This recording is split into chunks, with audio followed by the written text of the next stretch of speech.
Boa noite, pessoal. Mais uma vez, né? Boa noite. Desculpa a demora aqui, deu um probleminha na minha internet, mas já está resolvido. Bom, vamos então iniciar a nossa aula de hoje. Espero que vocês já tenham sentido saudade, aqueles que tiveram aula comigo ontem, né? Bom, nossa aula de hoje, de análise das demonstrações financeiras, tem o objetivo de dar continuidade à aula passada, onde nós iniciamos aí a parte de teorias, né? Falamos um pouco sobre o que nós vamos tratar durante as nossas aulas. Falamos também sobre a questão da importância da análise das demonstrações financeiras, né? Bem como os relatórios que são utilizados. Falamos dos dois principais relatórios utilizados para realização das análises das demonstrações, que é o balanço patrimonial e o DRE. São os dois relatórios contábeis mais utilizados. É claro que nós temos outros relatórios que também servem como base para fazermos as análises, que é a demonstração de fluxo de caixa, a chamada DFC. Nós também podemos utilizar a DVA, né, que é um outro relatório também contábil, né, mas gerencial, porém muito importante e nos ajuda a fazer algumas análises. Além disso, nós também temos as notas explicativas, que é parte das demonstrações contábeis, né? E também serve aí como base para que a gente consiga fazer essa leitura da situação das empresas. Então, falamos um pouquinho da importância do balanço patrimonial, o significado dele, o formato que é utilizado e definido por lei, e também do DRE, né? Falamos um pouquinho do que a gente consegue encontrar dentro desses relatórios. Então, a aula passada foi mais voltada a essa questão. Fizemos uma atividade rápida que quem esteve presente na aula postou para comprovar a frequência, né? Sei que alguns alunos não estavam presentes porque estavam participando de uma outra atividade na instituição, mas os que estavam presentes preencheram lá a atividade de montagem de um balanço e DRE, né? E fizeram uma postagem dentro do sistema do AVA. Bom, hoje, então, nós temos o objetivo de dar continuidade. Vamos, então, compartilhar aqui a nossa telinha de PowerPoint para que a gente possa iniciar os nossos conteúdos. Bom, deixa eu só compartilhar aqui. Então, vamos para a nossa aula 2, né, sobre análise das demonstrações. Temos algumas atividades hoje para a gente definir e também, ao final da aula, nós temos uma atividade de frequência também que vocês deverão resolver, tá? A aula de hoje ela vai ser um pouco mais prática, então eu vou passar esse conteúdo, mostrar um exemplo para vocês, e depois vocês devem dar continuidade da resolução do exercício para fazer a postagem dele lá no AVA, ok?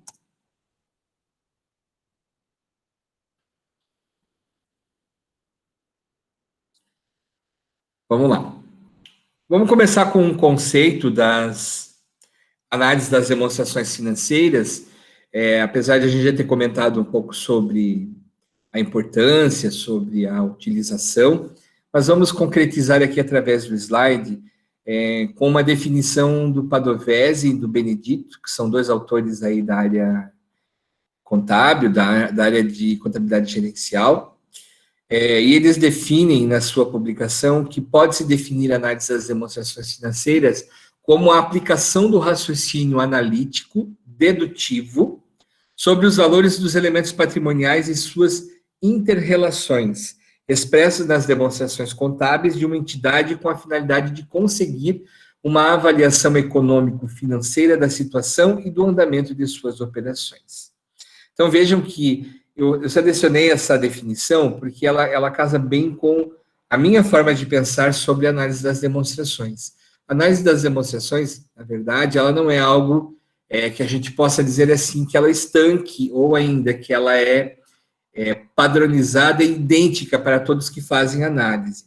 Tudo depende muito do analista que está fazendo a interpretação dos dados, tudo depende muito dos números que se encontram, e ela não pode ser baseada num único relatório. A análise ela precisa ter um contexto e um conjunto de informações, por isso que a gente coloca aqui que é um raciocínio analítico, e ele também é um raciocínio dedutivo, ou seja, eu tiro as minhas conclusões.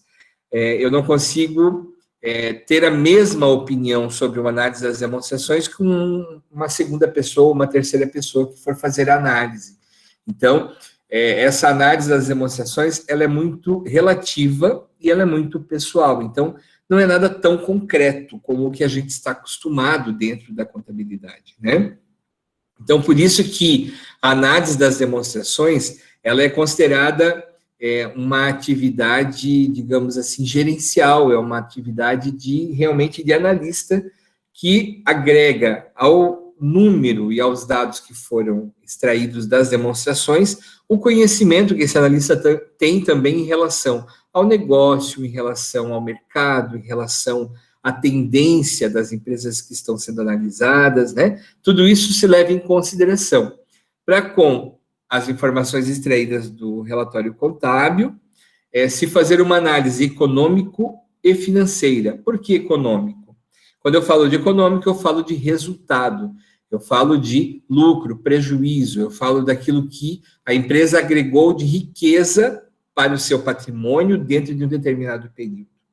E quando eu falo financeira, eu estou falando da estrutura e da capacidade que a empresa tem de captar recurso e de quitar esses recursos. Ou seja, a capacidade que a empresa tem de obter origens de recursos e aplicações de recursos.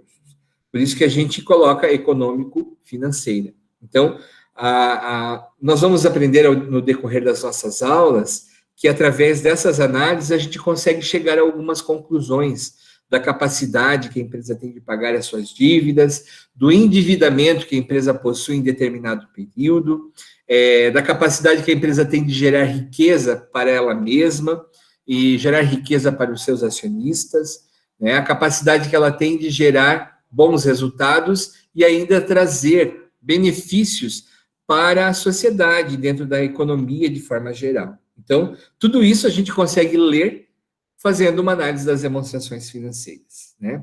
Então, vejam que o nosso trabalho enquanto contador, e é o que eu já falava na aula anterior, ele é muito importante, porque através de todo esse controle, de todo o registro que nós fazemos, de todo o cuidado minucioso que nós temos para registrar os atos e fatos que ocorrem dentro de uma organização, ele resulta nesses relatórios. E através desses relatórios é possível chegar a conclusões de saúde financeira, de saúde econômica das empresas que a gente está fazendo a análise, né? Então, é muito importante esse conhecimento para o dia a dia, não só para quem concede crédito, mas também para quem está atuando no mercado, para os acionistas, para os gerentes, para os diretores das organizações, porque todas essas informações vão ser úteis para a tomada de decisão. E essas informações, obviamente, somos nós que concedemos, né?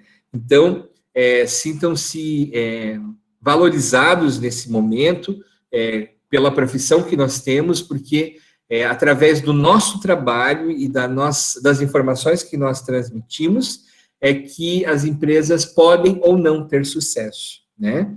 Então, é claro, depende de outros fatores também, mas a nossa análise, os nossos critérios, eles auxiliam e muito no sucesso das organizações, ok?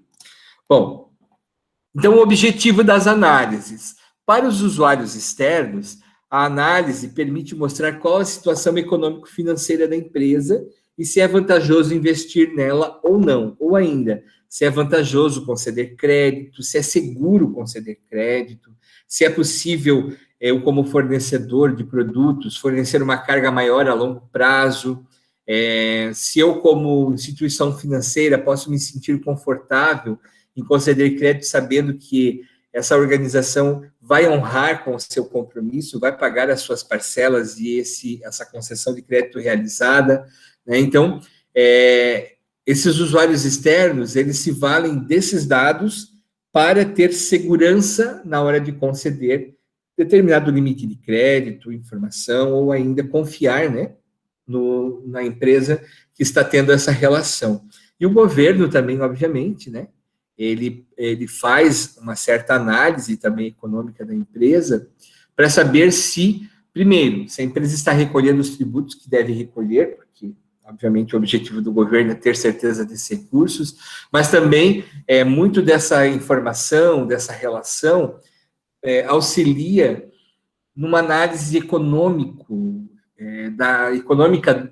do mercado, do país de forma geral, porque quanto mais sucesso as empresas têm, mais certeza o governo tem também de que suas medidas, de que suas atitudes, enquanto as políticas monetárias, as políticas tributárias, as políticas sociais, estão sendo bem-sucedidas, né? Então, o governo também faz algumas análises, inclusive através de órgãos ligados ao governo, que é o IBGE, por exemplo, que faz aí uma pesquisa anual de todas as empresas, da grande maioria das empresas, e o objetivo do IBGE é justamente fazer essa leitura, verificar a quantidade de emprego gerada, verificar a quantidade de faturamento, verificar a quantidade de lucratividade que as empresas estão tendo, o envolvimento de receitas e despesas através do DRE, as distribuições de lucro e riquezas para os sócios, tudo isso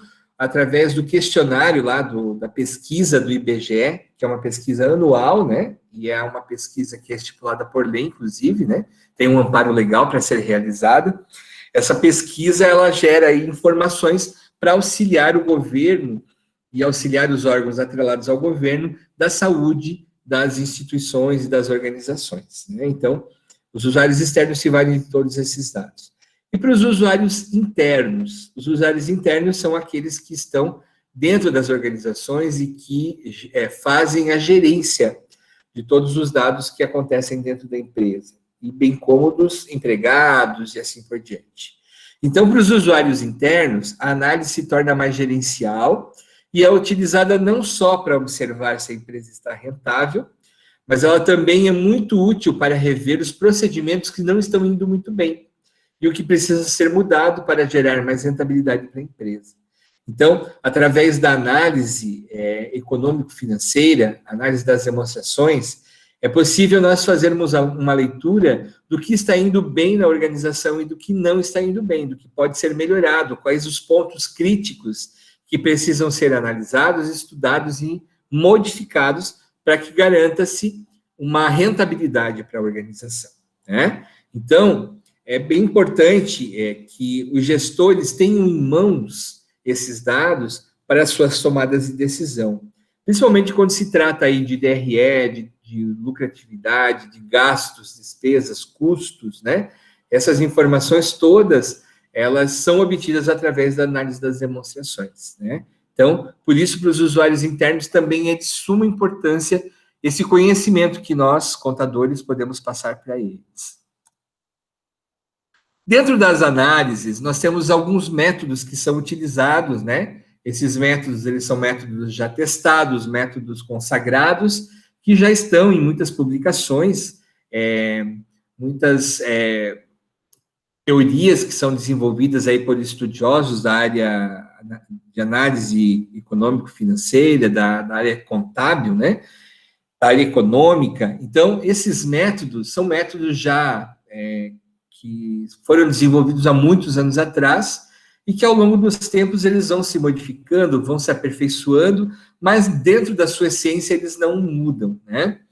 E dentro dos métodos todos que nós vamos aprender, o nosso objetivo hoje é entender um pouquinho o método da análise por percentagem ou porcentagem, que são as análises por método de comparativos de um ano em relação ao outro, ou de um grupo de contas em relação a uma conta. Então, essa análise ela é chamada de análise horizontal e também análise vertical. Então, quando eu falo de análise horizontal, eu estou me referindo ao método de análise que compara em forma percentual o valor de determinada conta ou de determinado grupo de conta em relação ao ano anterior. Então, quando eu falo de análise horizontal, estou falando de horizonte. Então, eu vou fazer um comparativo de uma conta desse ano em relação ao ano passado, para verificar se houve um crescimento ou houve uma redução, né? Obviamente, quando eu estou me referindo à análise horizontal de contas do ativo, quanto mais esse ativo crescer, quanto mais essa conta do ativo aumentar, melhor para a empresa, é sinal de que a empresa está aplicando bem esse recurso. No passivo, quanto mais houver redução de um ano para o outro, mais interessante se tornam as informações econômico-financeiras da empresa, porque isso demonstra que a empresa está menos endividada, que ela está tendo menos obrigações diante da sua realidade, diante das suas demonstrações. Esse comparativo é realizado tanto nas contas do balanço patrimonial, quanto nas contas do DRE. E quando eu faço uma análise horizontal nas contas do DRE, eu vou comparar justamente o quê? Se houve um aumento de receitas, houve um aumento de rentabilidade, se houve uma redução de gastos, uma redução de custos, né? Então, através da análise horizontal, eu consigo medir a eficiência dos controles que eu tenho internamente e também do formato em que o gerenciamento da empresa está ocorrendo, né? Então, vejam que, através de um único método, eu já consigo tirar várias conclusões que são bem importantes. Mas vejam que essas conclusões são conclusões que eu não posso usar unicamente ela, né? Eu preciso usar outras ferramentas, outros métodos de análise para corroborar com esse meu raciocínio e com essa minha conclusão em relação à análise horizontal, ok? Então, esse é o conceito da análise horizontal. Quando falo horizontal, sempre lembrando que é uma conta em relação a ela mesma de um ano para o outro. Esse é o comparativo que se faz do método horizontal. Existe o método vertical. Então, né, eu vou usar de cima para baixo, ou de baixo para cima, de acordo com o tipo de demonstração. Os valores de cada conta são comparados em relação ao montante total do grupo, e esse, por sua vez, são comparados com o total do ativo, ou passivo e patrimônio líquido, quando se tratar de contas patrimoniais, e são comparados com as receitas quando se tratar de contas de resultado. Então, quando eu falo de análise vertical, eu estou falando justamente dessa análise do total do ativo em relação à conta que está compondo esse total do ativo e total do passivo. Então, por exemplo, vou analisar a conta banco. Quanto que a conta banco, lá no ativo circulante, representa do total do ativo da empresa, né? Então, eu vou fazer essa medição em percentual, para eu conseguir destacar as minhas disponibilidades, quanto representa, o meu valor, o meu direito a receber, que são as contas lá de clientes, o meu ativo imobilizado, quanto ele representa em relação ao total do ativo. Então, eu vou fazer uma leitura da conta em relação ao total do seu grupo, né? Esse é o objetivo da análise vertical, ok?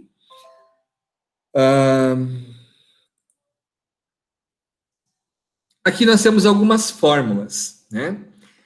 Dependendo da ferramenta que eu vou utilizar, se eu vou usar calculadora, se eu vou usar planilha de Excel, né? Nós, no nosso exemplo, vamos usar planilha de Excel. Eu posso compor as fórmulas.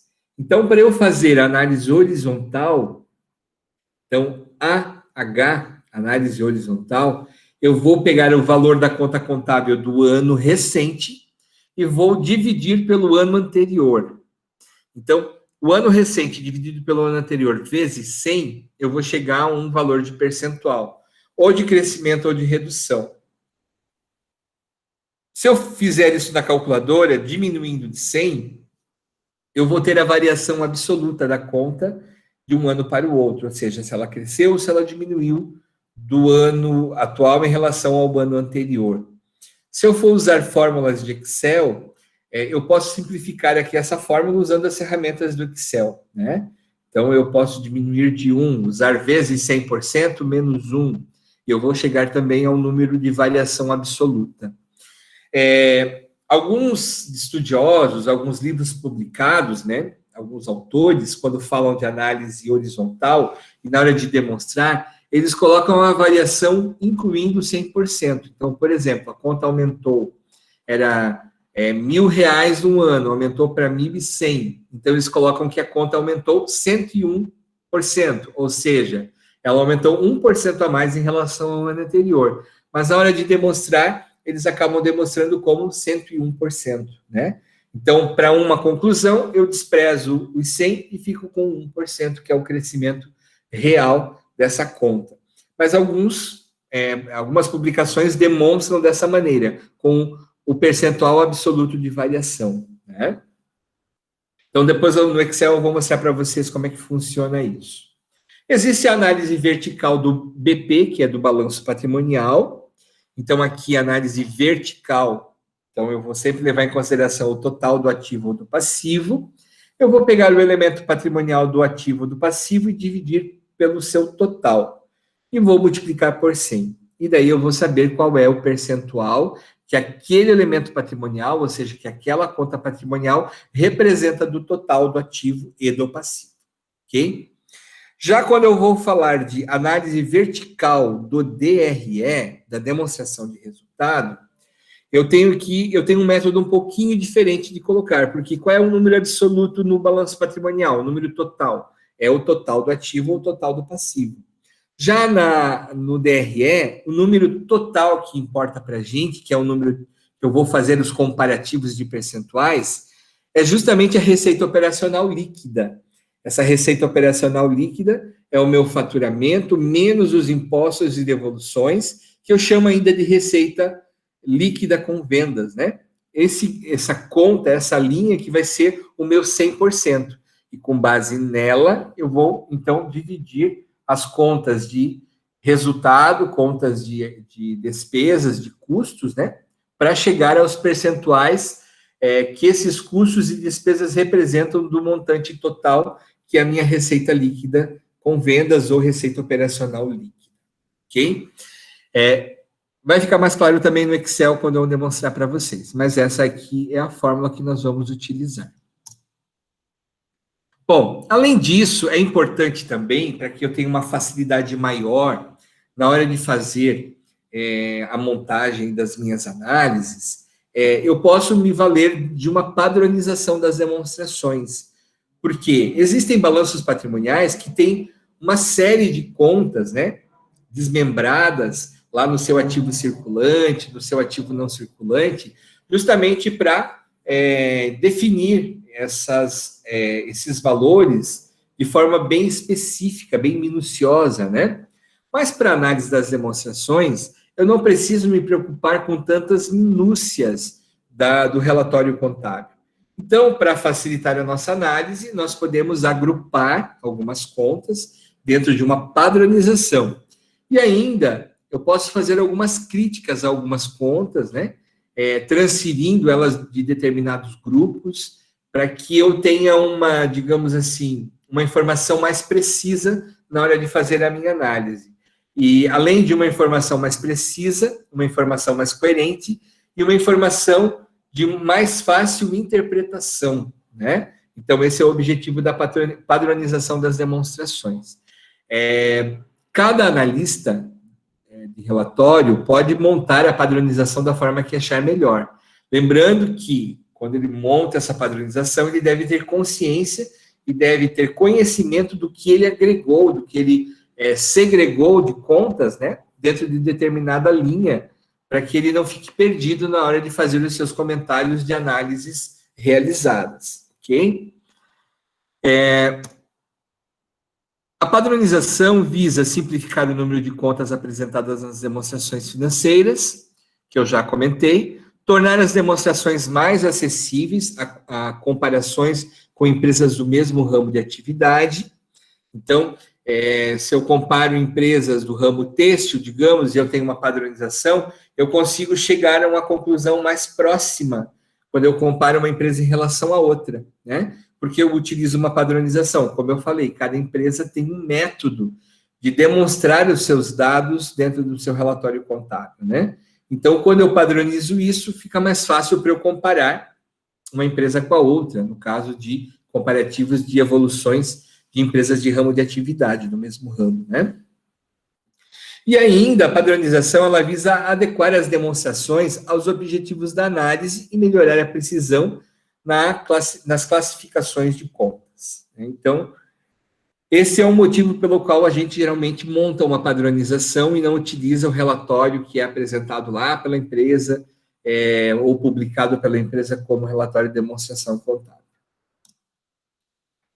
Vejamos algumas críticas com relação à classificação de algumas contas. Por exemplo, duplicatas descontadas, né? É importante a gente lembrar que as duplicatas descontadas é uma conta redutora do ativo e ela representa uma coobrigação da empresa com seus clientes, por esse motivo deve integrar o passivo circulante. Então, por exemplo, eu tenho lá na conta clientes, o grupo de clientes ou duplicatas a receber, né? Eu tenho uma composição de várias contas contábeis. Eu tenho o valor bruto, o valor total das duplicatas dos faturamentos ou dos títulos de clientes, e esse valor total eu posso ter já feito um desconto de título no banco, ou seja, eu vendi esses títulos para o banco para obter um recurso financeiro de forma antecipada e não esperar que cada cliente pague aquele título. Quando eu faço duplicata descontada, esse valor da duplicata descontada ele deve diminuir da conta cliente. Então, eu tenho um valor líquido de duplicatas a receber ou de títulos a receber. Dentro do critério da análise, alguns autores indicam que o ideal é deixar a conta de clientes com o seu valor original e aquilo que foi descontado de título, que foi vendido de título para o banco, eu devo classificar essa conta contábil lá para o passivo circulante, porque é uma obrigação da empresa. Por que obrigação da empresa? Se o cliente não quitar o título na data do vencimento, eu, como empresa, sou corresponsável por esse pagamento. O que vai acontecer com o título? O banco vai descontar da minha conta corrente, né? Porque o meu cliente não pagou o título, eu vendi o título para o banco, o meu cliente não pagou o título, por sua vez, o banco vai cobrar de mim, né? Então, por esse motivo, quando se fala duplicata descontada, alguns autores entendem que na hora de classificar as contas contábeis, eu devo colocar títulos descontados lá no grupo do passivo circulante. Outro item, que também é bem comum, despesa antecipada. A conta do ativo circulante indica a despesa a ser consumida no exercício seguinte. Logo, deve ser reduzida no patrimônio líquido. Por quê? Essa despesa antecipada é uma despesa que eu já tive, mas para uma receita que eu vou obter no futuro. E como se trata de informação de resultado, porque é despesa, o ideal, e os autores indicam que eu devo tirar da conta do ativo, que é uma conta do ativo circulante, e lançar lá no patrimônio líquido, como um valor a deduzir do resultado que a empresa tem, um resultado acumulado, porque já é uma despesa ocorrida, independente se eu tive receita ou não com essa despesa, ela já aconteceu. Claro que vai ser para um faturamento futuro, e a contabilidade prevê essa forma de registro, né? Enquanto eu gastei, mas não obtive receita, eu posso classificar como esse gasto, ou essa despesa, como algo que ainda vai acontecer lá no meu ativo circulante, ainda vai resultar em um recebimento, em uma receita. Então, nesse caso, essa conta de despesa antecipada, dentro dos critérios de padronização, eu posso tirar lá do meu ativo e colocar dentro do patrimônio líquido, tá? Para justamente ter uma análise mais real, mais concreta da empresa que eu estou analisando. Receitas antecipadas também, né? É uma conta do passivo, resultado do exercício futuro, denota uma receita a ser realizada no próximo exercício social. Então, eu já recebi, mas não faturei, né? Então, é uma receita antecipada. Dessa forma, ela deve ser também acrescida do patrimônio líquido, porque é uma conta de resultado, né? E não uma conta de passivo. Então, isso também ajuda a analisar de forma mais correta a demonstração contábil. O outro item, que é o item caixa, que é uma conta do ativo circulante, normalmente o saldo dessa conta é composto por valores, cheques e dinheiro. O ideal é reclassificar os cheques pré-datados que estiverem dentro do caixa para o grupo de contas a receber. Por quê? Ele, na verdade, não foi um recebimento de fato. Eu tenho uma promessa de recebimento, mas não tenho um recebimento ainda, né? Apesar de que hoje em dia as empresas procuram não trabalhar mais com cheques pré-datados, é uma coisa muito rara de a gente encontrar, né? Na verdade, cheque mesmo, eu acho que se eu tiver um cliente lá no escritório que trabalha com cheque, é muito, tá? Porque dos meus mais de 250 clientes, um deles deve trabalhar com cheque. Porque, na verdade, não é usual, não é comum as empresas utilizarem mais dentro da nossa realidade, dos nossos dias, a questão do cheque pré-datado. Mas, dependendo do ramo de atividade, pode acontecer. Nesse caso, esses cheques pré-datados constam do caixa, só que ele não é ainda um recebimento efetivo.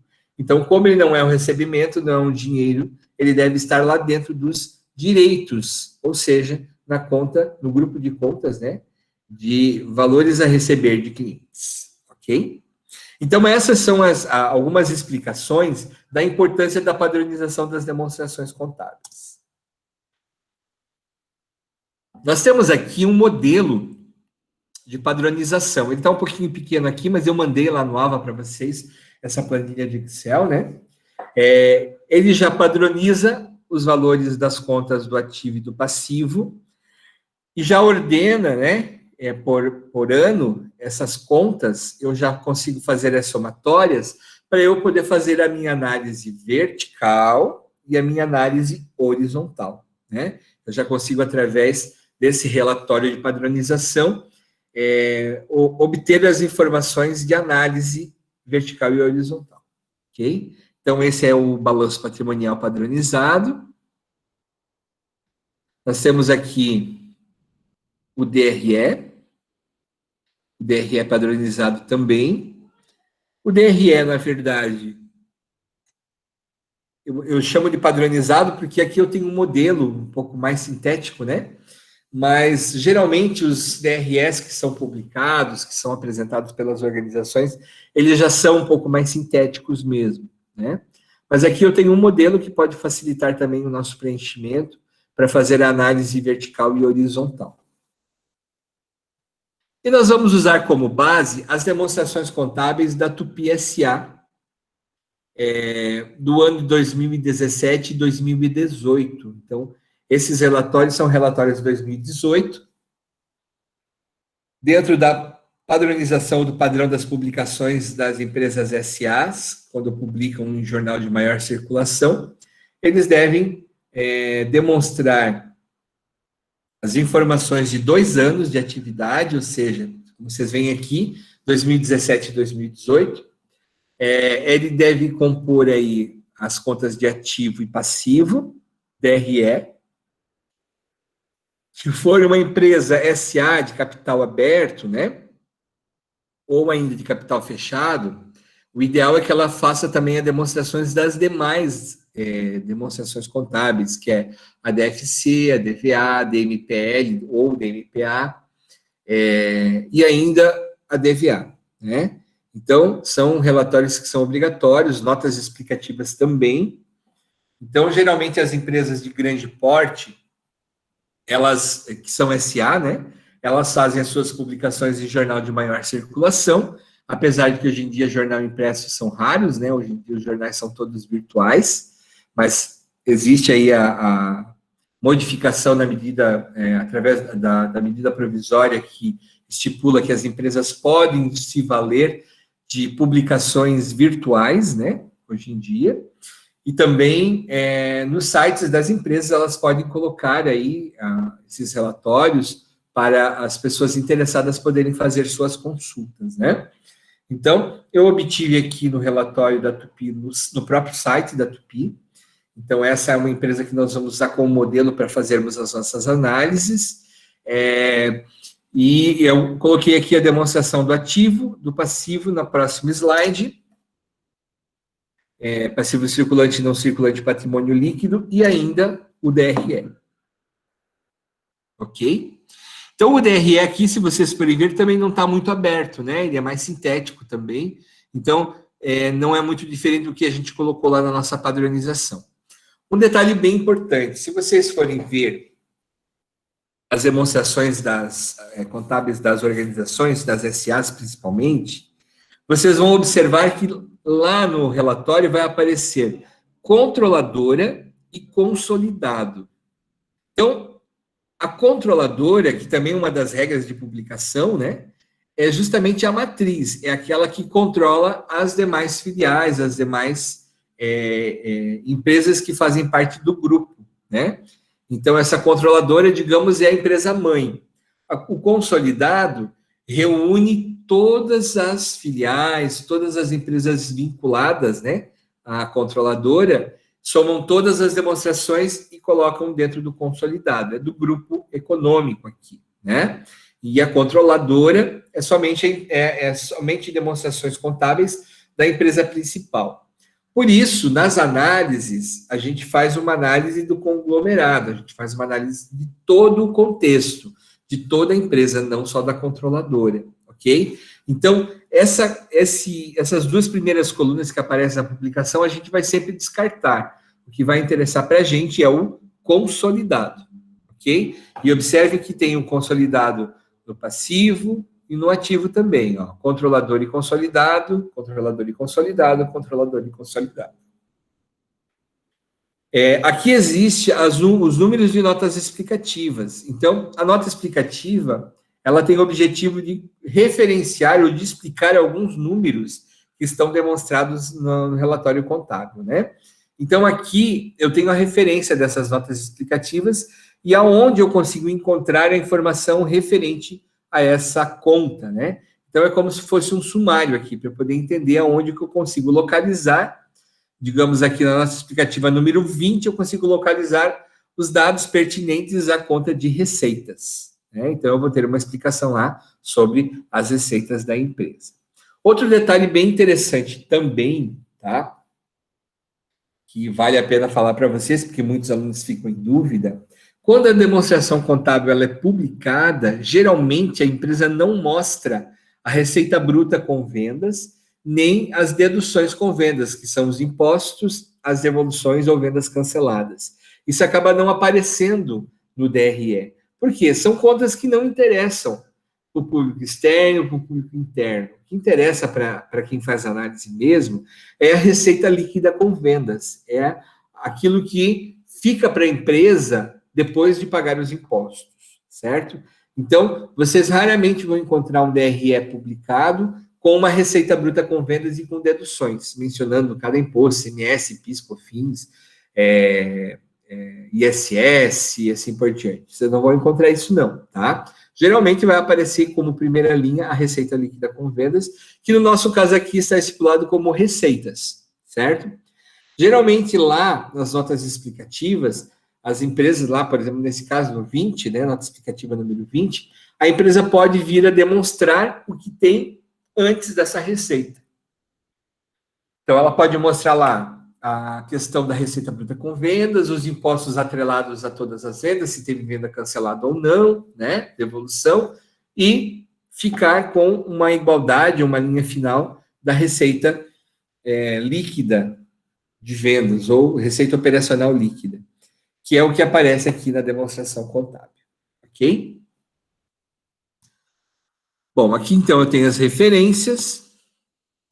Agora eu gostaria de fazer com vocês, ou de mostrar para vocês, como a gente faz o preenchimento lá da padronização. Eu vou começar essa padronização, né? Para que vocês possam compreender um pouco mais. E depois nós vamos, obviamente, deixar vocês livres para fazerem essa padronização, preencher esse formulário para poder fazer a entrega posteriormente, tá? Mas antes disso, eu gostaria de combinar com vocês uma organização em relação à nossa aula, a um trabalho que nós vamos desenvolver a partir da próxima semana, que é um trabalho prático, né, de análise das demonstrações financeiras. Esse trabalho, ele tem o objetivo de vincular vocês em grupos, né? Vocês vão poder se reunir em grupos, e o objetivo é que façam dessa forma, porque é um pouco trabalhoso, né? Posso fazer sozinho? Bom, até pode, né? Se você está na sala de aula e você, de repente, está fazendo adaptação, não conhece ninguém, não conseguiu se integrar com alguma equipe, sem problema algum, você vai poder fazer sozinho, né? Agora, o objetivo é que vocês montem equipes de 4 ou 5 integrantes, porque, como é muito trabalhoso, é uma atividade realmente que requer um pouco de tempo, né? É um pouco de troca de informações, de cálculo. Então, é importante que vocês façam em grupo, tá? E até para facilitar para mim também, porque eu vou acabar tendo um pouco mais de trabalho, quanto mais grupos, mais trabalho eu vou ter para ver o desenvolvimento de vocês em relação ao conteúdo, tá?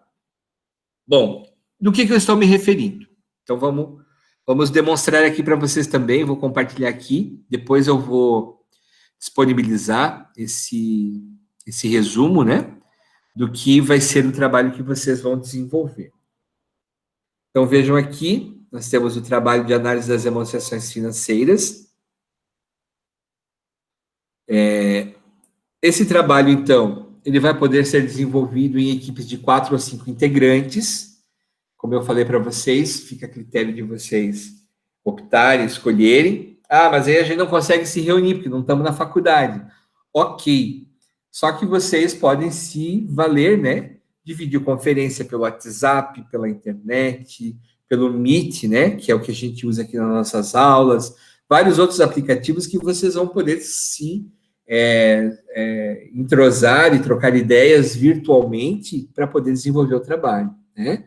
Então, no nosso tempo, em tempo de pandemia, espaço não é um problema para a gente, né? A gente consegue se reunir, basta marcar um horário, um local, e a gente consegue se reunir aí virtualmente, sem problema algum, cada um na sua casa. Então, vocês vão ter aí tempos, né? E atividades para ir desenvolvendo em equipe e ir apresentando essas pesquisas, esses cálculos, enfim, através de uma plataforma. Que lugar que vocês vão colocar isso? Vocês vão criar um blog, né?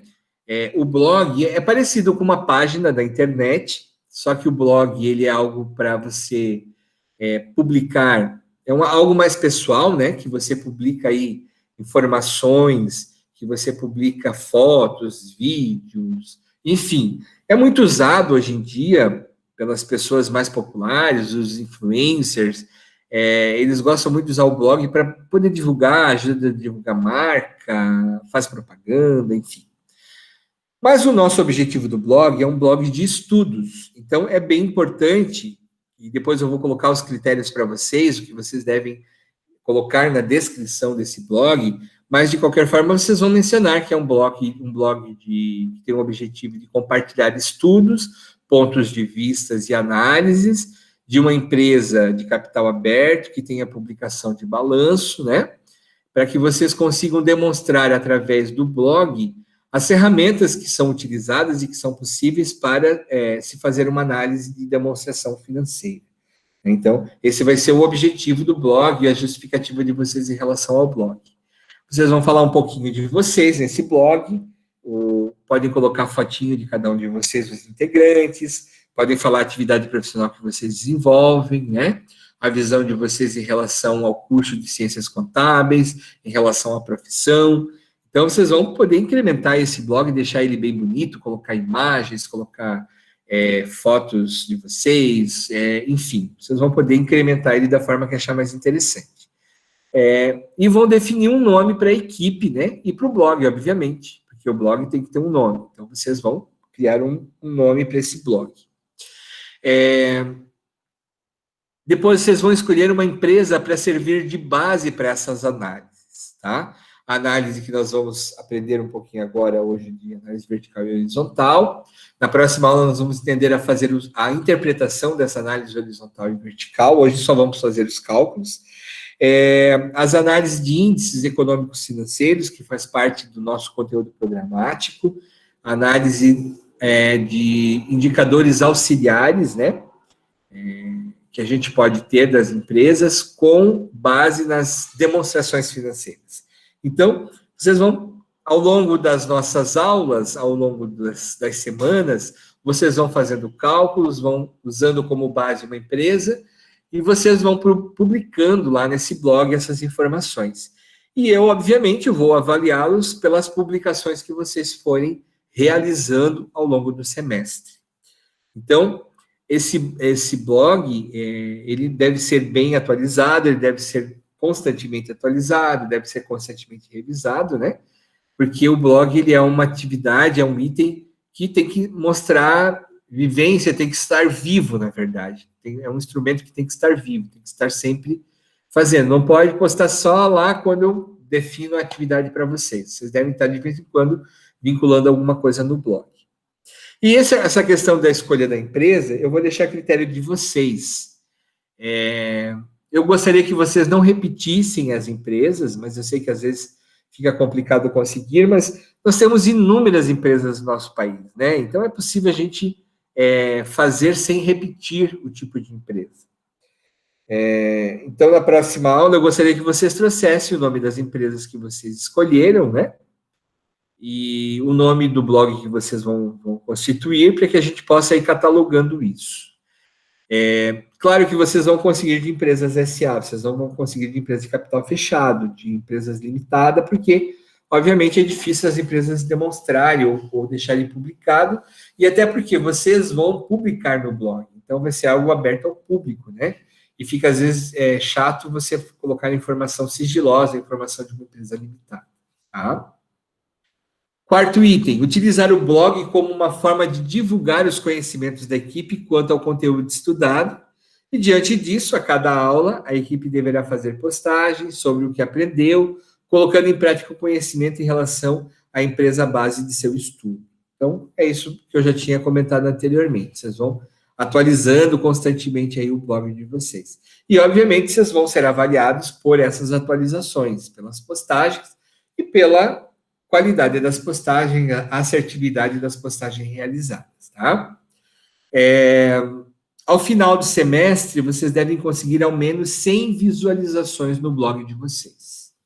Então, vocês devem indicar o blog, o endereço do blog de vocês para os estudantes, os colegas do curso de Ciências Contábeis, da Católica ou de outra instituição, da empresa onde vocês trabalham, das pessoas que estão relacionadas à área socioeconômica, né?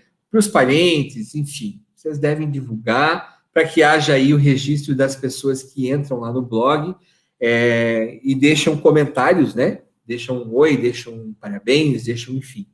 Então, vocês devem ter aí pelo menos 100 visualizações dentro do blog de vocês.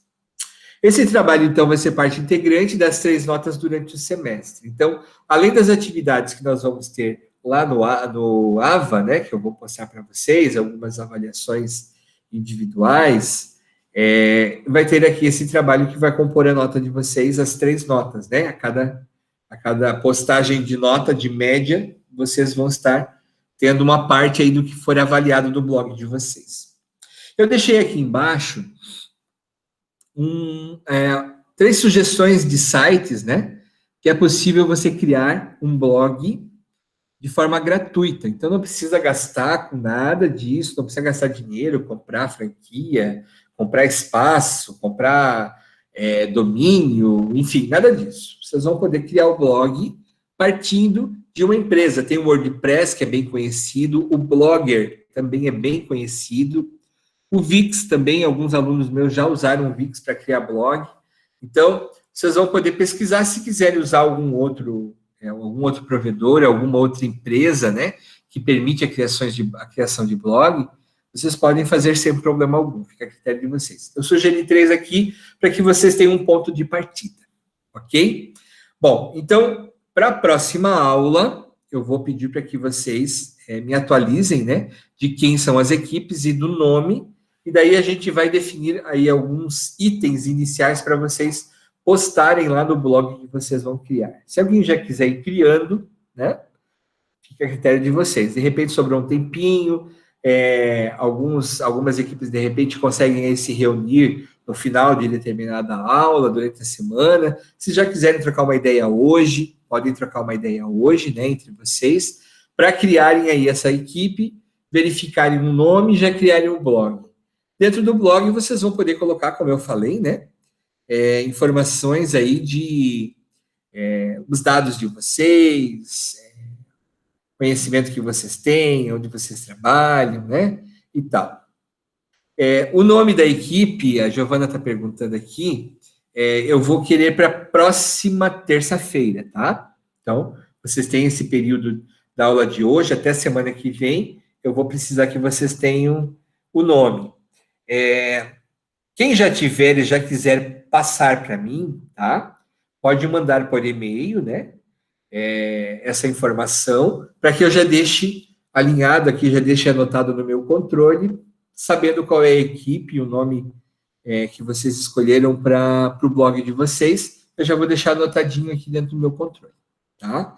Então, hoje, ainda no decorrer da aula, vocês podem mandar, ou ainda pode mandar por e-mail, ou se quiser ainda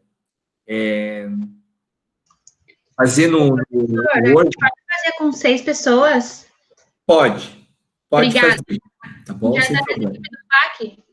Ah, certo, já tem uma equipe mais ou menos pré-definida, né? Não, sem problema. Pode mandar aqui mesmo para você o nome das pessoas e o nome da equipe? Pode mandar sim. Se vocês mandarem aqui no chat da nossa aula de hoje, as informações do chat, elas vêm para mim por e-mail depois, e eu consigo filtrar e coletar os dados dali, tá? Tá bom, eu vou mandar ali então. Tá. Ou se alguém quiser ainda mandar por e-mail também, tá? Ou lá no AVA, fica a critério de vocês. Qualquer um desses lugares eu vou obter os dados, ok? Bom, então, essa é a atividade que nós temos no decorrer do semestre que nós vamos desenvolver. Eu deixei para comentar hoje, porque na aula passada alguns de vocês estavam ausentes, inclusive a Caioma perguntou aqui sobre quem estava no projeto comunitário, como é que ficou, né? Então, assim, a professora Juliana não me passou a relação, mas a frequência de vocês eu vou colocar no diário, né? De acordo com o relatório que a professora Juliane me passar, tá? Então, fiquem tranquilos que quem precisou se ausentar na aula passada por conta do projeto comunitário não vai ficar prejudicado em relação à frequência. Agora vamos ao início aqui do preenchimento da planilha de padronização. Deixa eu mostrar para vocês como é que vai funcionar, né? Deixa eu abrir aqui a telinha do Excel. Eu mandei essa planilha que eu vou mostrar agora em Excel, eu já mandei para vocês, tá?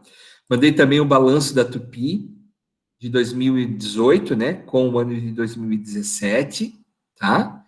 Então, vocês vão se basear nesse balanço que eu mandei. E aqui nos slides, vocês viram que também tem o balanço, né? Então, vocês vão poder se basear por ali ou pelo próprio relatório em PDF que eu mandei.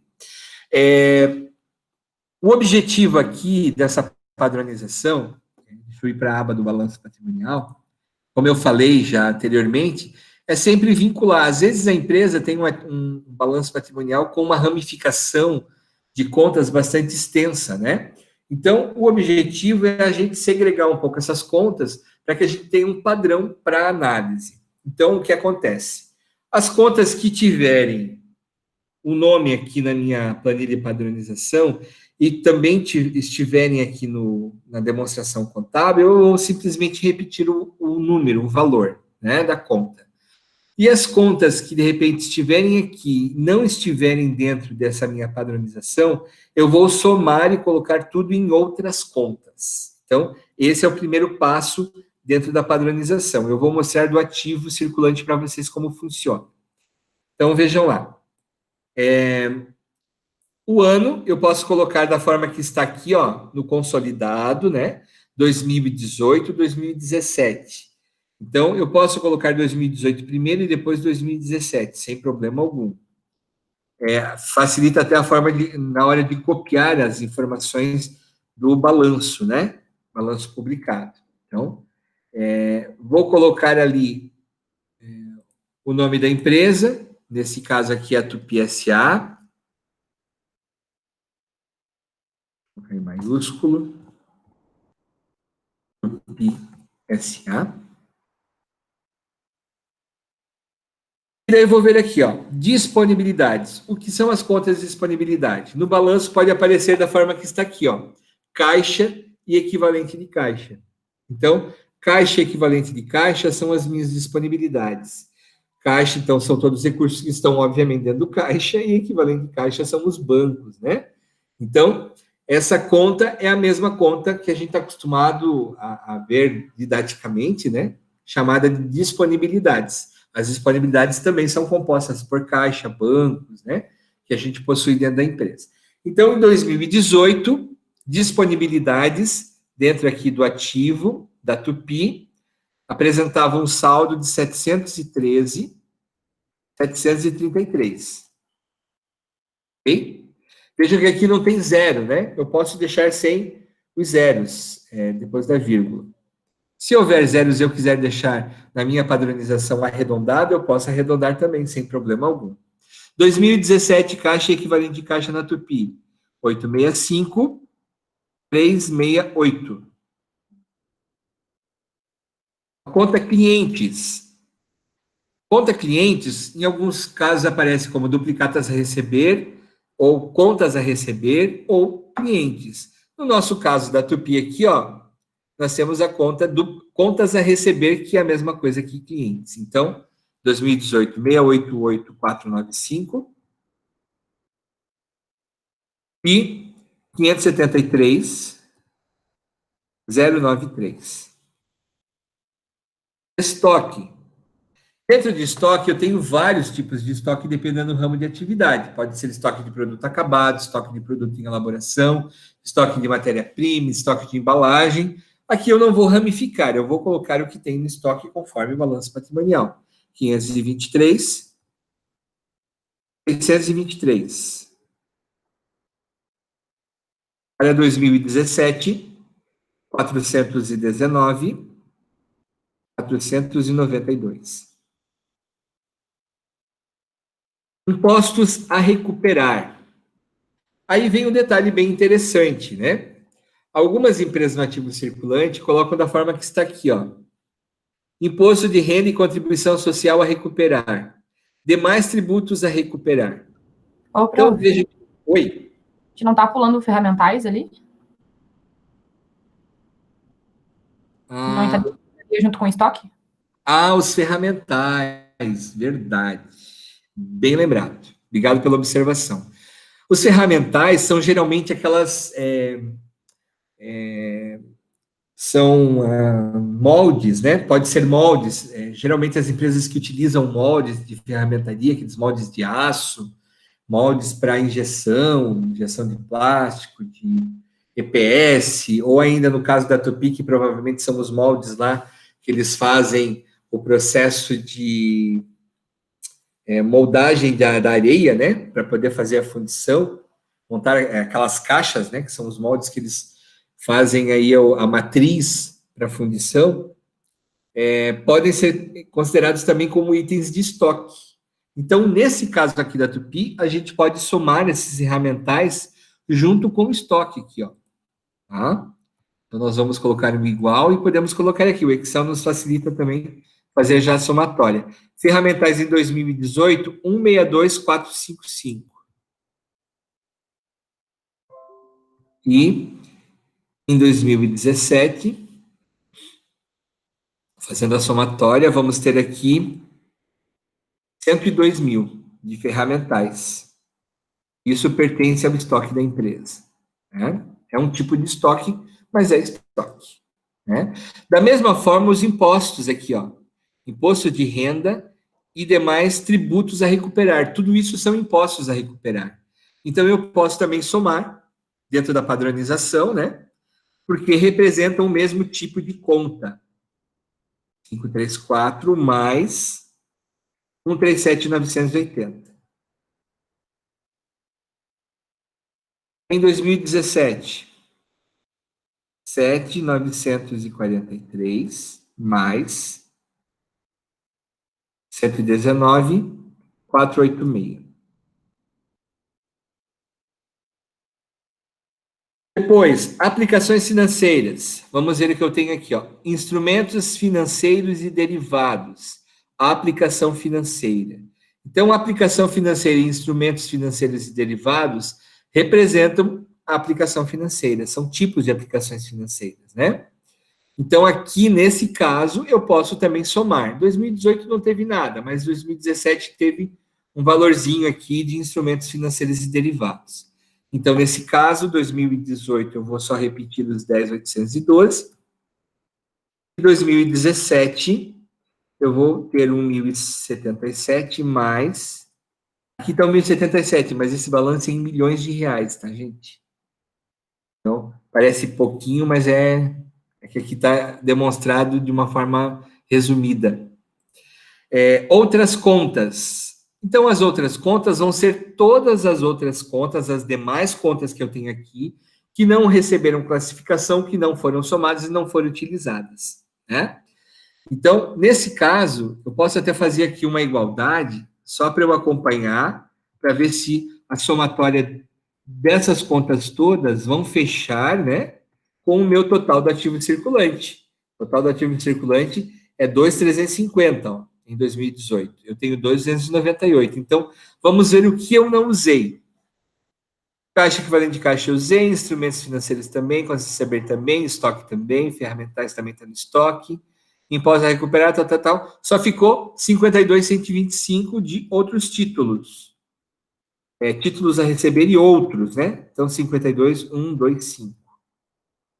Ó, total do ativo circulante fechou. 2.350, 2.357,47. E aqui está 757. O que está diferente aqui? Vamos fazer uma rápida auditoria.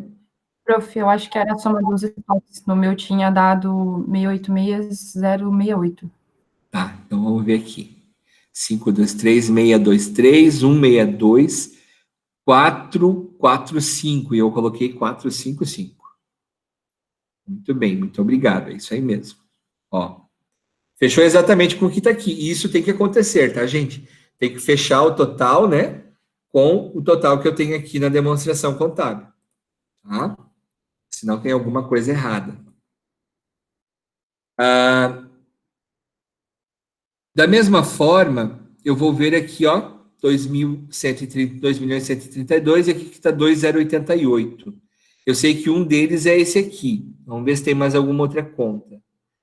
A princípio, não. Então, vamos colocar títulos a receber e outros aqui, 44.286.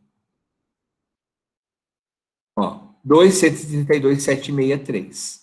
Fechou exatamente com o que eu tenho dentro do meu ativo. Ok? Ativo circulante. É claro que eu tenho mais ativos aqui, ó. Ativo não circulante. E o total do ativo que nós vamos pegar aqui para depois fazer a análise vertical. Mas como funciona, então, a análise horizontal? O que eu faço? Eu pego o ano recente, e daí, inclusive, o grupo de contas, ele vai entrar dentro desse cálculo, né? Eu pego o ano recente, dividido pelo ano anterior, e isso aqui eu vou multiplicar por 100. Vou colocar aqui entre parênteses, né? Vezes 100. Isso. Então, eu vou ter aqui... Opa, tem alguma coisa errada aqui. Igual esse dividido por esse. Acho que porque já está em percentual essa minha célula. Ó, vezes 100 vai dar 110,22%. E que eu tinha colocado como percentual ali já a célula. Excel, né? Se eu tirar o percentual da célula vezes 100, vai dar os 110,22, ó. Ok? 110 é a variação absoluta, ou seja, representa, tirando 100, né? Lá na fórmula do nosso slide eu coloquei dessa maneira. Então, menos 100. Eu vou ter a variação real. Ou seja, o ativo circulante cresceu de 2017 para 2018 10,22%. Então, esse foi o real crescimento. Então, vejam que aqui, se eu usar a calculadora, né? Usar na calculadora, eu chego com a fórmula, eu chego dessa maneira. Eu prefiro usar a ferramenta do Excel. Esse dividido por esse. E daí eu vou aqui no percentual. Ó. duas casas decimais. 110,22, ou seja, cresceu 10,22%. Daí, se eu quiser o número absoluto, eu coloco menos 1 aqui, e eu chego a 10,22, tá? Isso no Excel. Acaba facilitando também. E daí é só copiar a mesma fórmula, né? Então, vejam, analisando horizontalmente o grupo de contas de ativo circulante da empresa Tupi, nós constatamos que houve um crescimento de 10,22% do grupo de contas em 2018, comparado ao ano de 2017. Então, essa é uma análise horizontal que a gente faz. Vou poder fazer da mesma forma essa análise horizontal para outro grupo, outra conta, no caso a conta agora. A conta de disponibilidades do ano de 2018 diminuiu em relação ao ano de 2017, 17,52%. Ou seja, houve uma redução de recursos disponíveis de forma imediata na empresa, dentro de caixa e equivalente de caixa. Mesmo raciocínio no Excel, posso copiar para as outras contas. Porém, a conta de clientes teve um crescimento em 2018 de 20,14%. A conta de estoques também teve um crescimento de 31,56%. Esse estoque ele pode ser entendido como estoque geral, e seria interessante, nesse caso, fazer uma análise nos estoques de forma geral para verificar se foram produtos acabados, ou no caso ferramental, que a gente viu que ferramental cresceu, pode ser matéria-prima. Não é interessante essa conta crescer de um ano para o outro, porque estoque parado é dinheiro parado, né? Ou quanto mais estoque, mais dinheiro parado a empresa tem. Porém, eu não posso chegar a essa conclusão pura e simplesmente. Eu preciso analisar qual é o prazo que a empresa tem para pagar as suas contas, porque às vezes está no estoque lançado, porém a empresa não pagou esse estoque ainda, né? Então ela não desembolsou dinheiro. Então, está valendo ter um estoque um pouco mais alto ou ter aumentado a conta de estoque de um ano para o outro. Impostos a recuperar. Eu tive um aumento de impostos a recuperar de 56,57% em 2018 em relação ao ano de 2017. Então, isso mostra que a empresa aqui provavelmente conseguiu visualizar algumas recuperações tributárias que de repente não estavam acontecendo, ou ainda ela teve aí várias operações para o mercado externo, né, que possibilitaram ela ter um saldo de imposto a recuperar, porque para a venda no mercado externo ela tem isenção de alguns impostos, como ICMS, IPI e assim por diante, né? Então aqui pode ser que ela tenha um aumento aí na sua exportação, comprando insumos de dentro do país, e isso gerou impostos a recuperar. Então vejam que são critérios que eu não conheço a fundo a empresa, eu estou inferindo, né? Mas provavelmente pode ter sido isso que aconteceu. Aplicações financeiras aumentou 887%. Apesar de ser um número grande em percentual, em número real, esse aumento não foi tão grande assim, porque é uma conta que não tem um valor tão significativo em relação às demais contas, né? Mas o detalhe é que a empresa aumentou aí a sua aplicação financeira ao decorrer do ano de 2018. Outras contas tiveram aí um crescimento de 17,70%.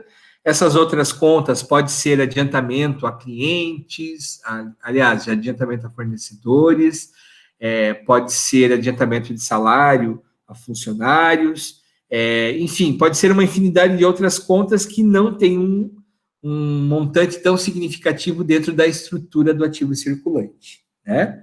Então, ela variou aí 17,70% de um ano para o outro. Vejam que essa, então, é uma análise horizontal que eu estou fazendo das contas, né? E vocês, obviamente, vão precisar fazer aqui esse preenchimento e fazer essa análise horizontal das demais contas, tanto do ativo quanto as contas do passivo, tá? Análise vertical. O que eu faço com análise vertical? Eu vou comparar o grupo de conta e as contas em relação ao meu montante total, que é o total do meu ativo. Eu aqui estou só exemplificando para vocês, porque depois vocês vão continuar preenchendo. Mas o total do meu ativo, nesse caso, deixa eu ver aqui quanto foi, lá no slide tem também, né? Mas em 2018 foi 4.908,191. 4.908,191. 4.908,191. E em 2017 foi 4.609,156. 4.609,156. Eu estou preenchendo aqui, mas na verdade vocês podem fazer uma fórmula para somar, né? O total das contas para ver se fecha somatória, se foi lançado tudo certinho, né? Ou dos grupos de contas. Então vejam aqui. Eu vou ter o total do ativo circulante dividido pelo montante total da conta, que é das contas, né? Que é 4.908,191. Isso vezes 100, eu chego a 47,89%. A conta de disponibilidade também vou dividir pelo total do ativo, né? Eu posso fixar aqui, inclusive, essa fórmula, apertando um F4. No meu caso aqui não vai dar, porque o meu computador está meio esquisito. Mas vocês vão poder colocar aqui, ó, cifrão, né? Ele fixa a fórmula, tá? Apertando o F4 também vai fixar a fórmula. Ou seja, ele sempre vai levar em consideração o montante que está na célula C25. C25 é o total do ativo aqui em 2018. Arrastando, eu vou ter já o cálculo para todas as contas, né? Isso quer dizer o seguinte, que em 2018, do montante do meu ativo total, 14,54% representa as minhas disponibilidades, que é maior, inclusive, que o que representa meus títulos a receber de clientes, que é 14,03%. O meu estoque representa 13,98%, impostos a recuperar 4,06%, aplicação financeira 0,22% e outras contas 1,06%. Então, essas contas, somando, chegam ao total do meu ativo circulante. Isso quer dizer que o meu ativo circulante representa um total do meu ativo da empresa de 47,89, ou seja, praticamente 50% de todo o ativo da empresa está representado pelo meu ativo circulante. Ou seja, as contas as contas que representam recurso imediato na empresa, recurso a curto prazo, né? Ela está praticamente 50% do total do meu ativo. Então, essa é uma análise que eu posso fazer na análise vertical, né? Então, vejam como é interessante esses comparativos. Eles acabam nos dando um subsídio para chegar a algumas conclusões, né? Da mesma forma, eu vou fazer uma análise com 2017, né? Para eu ter uma verificação de evolução. Quanto evoluiu, né? Então, vejam. 2017 eu tinha 4.609 de ativo total e aqui 232. Quanto representava esse ativo circulante? 46,27. Então, não mudou muito de um ano para o outro, né? Ó, 46,27 para 47,89. E as contas, como ficam?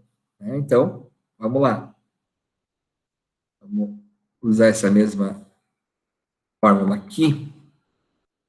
Vamos alterar a célula que está fixa. Vou colocar para cá. Ok. Então, a minha disponibilidade em 2017, ela era maior em relação ao total do ativo. Ó. Ela representava 18,77. É sinal de que eu tinha recebido muito mais de cliente nas contas. Os recursos que eu tinha para receber de cliente, eu recebi muito mais e ficou disponível do que em 2018. Diferente aqui, ó, da conta cliente. A cliente representava menos em 2017 do que em 2018. 12,43%. Estoque também, ó. Sinal de que a empresa tinha mais recurso disponível, né? Impostos a recuperar também estava menor, aplicação financeira e outras contas. Então, aqui eu já tenho uma análise vertical e horizontal da empresa Tupi do ano de 2018 e 2017. ok? Então, esse mesmo raciocínio vocês vão fazer para as demais contas, tá, gente? Se vocês visualizarem e acharem interessante somar alguma conta, eliminar alguma conta aqui ou não utilizar, fica a critério de vocês, tá? Vocês podem mexer aqui um pouquinho. Mas, a princípio, eu deixei as contas que são mais padronizadas, mais básicas mesmo, para vocês utilizarem aqui, ok? Bom, além disso, eu tenho o meu DRE. A demonstração de resultado do exercício, ela tem como eu falei, uma linha de raciocínio um pouquinho diferente do balanço patrimonial. Aqui 2017 e 2018. A empresa também é Tupi S.A., né? Nesse caso aqui, o que nós vamos fazer? Se vocês observarem, a nossa padronização, ela começa com receita bruta com vendas. Então, vocês não vão considerar essas duas primeiras linhas, porque nós não temos essa informação. Nós vamos ter a partir de receita operacional bruta, né? Ou resultado operacional bruto, ou receita líquida com vendas, que é a mesma coisa. Então, nós vamos partir desse total. Esse total aqui é o meu 100%. Então, é o total da minha receita que está ali em 2018, ó. 4.828.216. Então, esse é o total da minha receita líquida em 2018. 2017, 3.706.151. Vou colocar que está em branco aqui. Ok? Custos, ó, custo do produto. Aqui eu tinha 4.032.290. Em 2017, 3.099.966.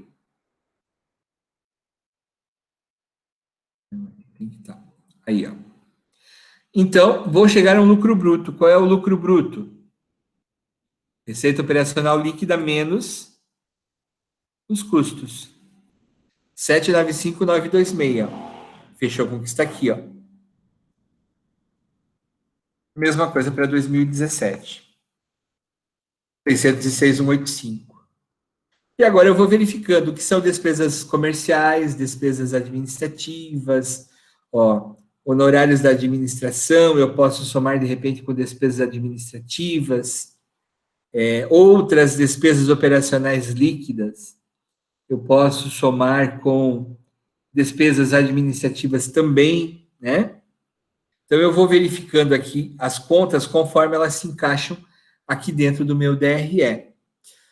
Análise horizontal. Eu vou verificar o quanto aumentou aqui, ao longo do tempo, né? Ao longo de um ano, as minhas receitas. Então, eu vou poder visualizar através da análise horizontal quanto cresceu.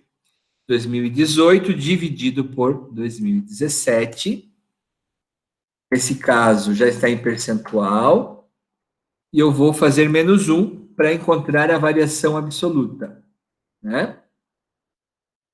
Menos 1, 30%. Posso colocar as casas decimais, se eu quiser, ó. 30,28% de crescimento. Então, a empresa Tupi apresentou em 2018 um crescimento de receita de 2018 em relação a 2017 de 30,28%, ou seja, aumentou a receita em 30%.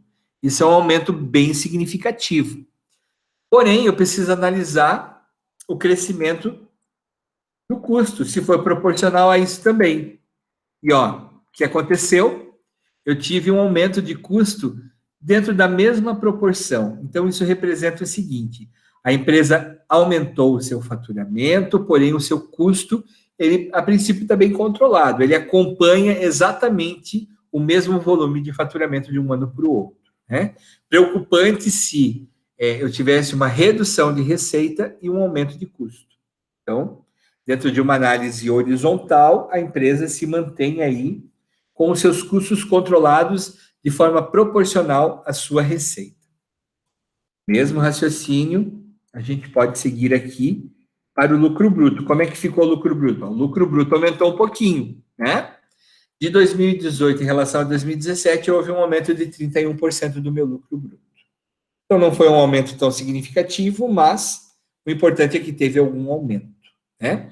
Então, vejam que essa é a nossa análise horizontal do DRE, sempre diminuindo as contas aqui.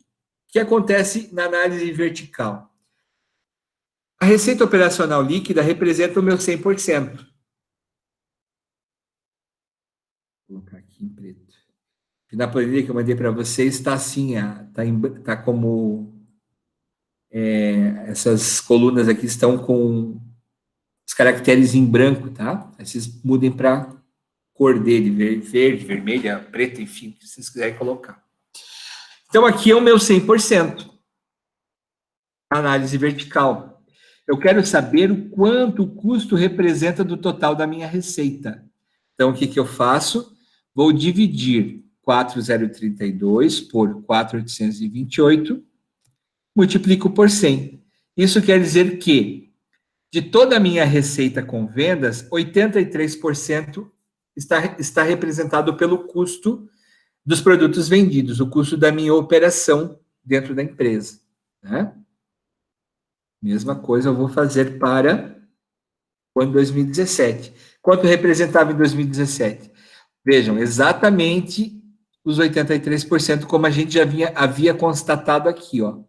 Então, quer dizer que a empresa Tupi tem como padrão, de tudo que ela tem de receita, 83% é representado pelo custo, né? Então, ela já sabe que dentro da sua receita operacional, sempre 83% é custo, é representado pelo custo de operação. O lucro bruto representa quanto do total da minha receita? Então, faço o mesmo raciocínio aqui, ó, dividido por 4.828 vezes 100. Então, eu parto de um lucro bruto de 16,48, ou seja, 16% de toda a minha receita operacional líquida fica disponível para pagar aquilo que é fixo dentro da organização, que são todas as minhas despesas, né? E ainda sobra para integrar a remuneração dos sócios acionistas e para integrar aí a reserva de lucro, reserva de capital e assim por diante. Então, sobra apenas 16,48, né? Se as despesas fixas não forem bem controladas, o resultado da Tupi, resultado líquido, né, ele vai ser bem baixo, tá? Então, esse controle a empresa precisa manter, né, para que ela tenha uma saúde econômica, senão ela vai ter um resultado muito pequeno. Ó, aqui eu tenho de 2017. Acompanhou 16,36%. Ok? Então, essa linha aqui, gente, vai ser sempre a minha linha base para análise no caso do DRE. É o meu 100%. Diferente do balanço patrimonial, que o meu 100% vai ser o total aqui do ativo ou o total do passivo, né? Que vão ter o mesmo valor, obviamente. Ok? Bom, gente, então, a atividade para vocês agora, tá? Para vocês desenvolverem, eu coloquei para postar até amanhã, né? Porque às vezes alguém tem algum problema aí com Excel, alguma coisa assim, ou com a internet, talvez não consiga. No passado, semestre passado, tinha uma colega de sala que não assistia às aulas pelo celular, né? Então, às vezes, ela precisava, no outro dia, na empresa, desenvolver o exercício para poder mandar. Então, eu deixei a data até amanhã à noite, até às 11h59, para vocês postarem. O que vocês vão postar? Essa planilha de Excel preenchida, tá? Com a padronização, com análise vertical e horizontal, tanto do balanço patrimonial quanto do DRE. Ok? Pessoal, dúvidas?